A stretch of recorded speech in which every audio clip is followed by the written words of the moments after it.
കടമ്പോയിൽ ഈ സമയത്ത് കാർ എടുത്ത് വന്നിട്ടുണ്ടെങ്കിൽ പെട്ടുപോകട്ടോ. ബൈക്ക് എടുത്ത് വന്നാൽ അങ്ങനെ വലിയ ബുദ്ധിമുട്ടില്ലാതെ പോകാം. ഇപ്പോൾ ഒത്തിരി തോന്നുന്ന ആൾക്കാരെ നമ്മൾ കണ്ടില്ല. വേറെ ആയിട്ടും പോയപ്പോൾ ഊട്ടി പോയപ്പോൾ എത്ര തോന്നുന്ന ആളാണ് ഒരു പ്രാവശ്യം. ഊട്ടി മൂന്നാറൊന്നും ഒന്നും അല്ലട്ടോ. ഇപ്പം ഞങ്ങൾ കടമ്പോയിൽ തന്നെയാണ് മുന്നിലുള്ളത്. ഫുള്ള് ബ്ലോക്കാ. അടത്തൂല ഞങ്ങള് ഫുള്ള് ബ്ലോക്കാ. വല്ല ഇനി പോണേ പോവാ കുറെ നല്ല ബ്ലോക്കാ.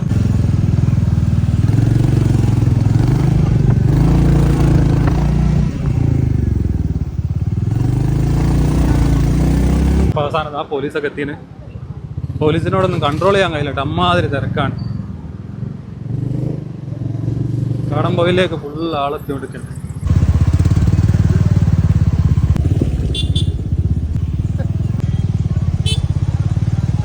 നിങ്ങളല്ലോ ഇവിടെ ആളില്ല, കടമ്പോയിൽ ആളില്ലാന്ന്. കടമ്പോയിലല്ലോ ഫുള്ളാണ്. ഇതെന്താ സംഭവം? വൈകുന്നേരം ഇവിടെ ആളെത്തിന്. നേരത്തെ ഒന്നും ഇത്ര ആളില്ലല്ലോ.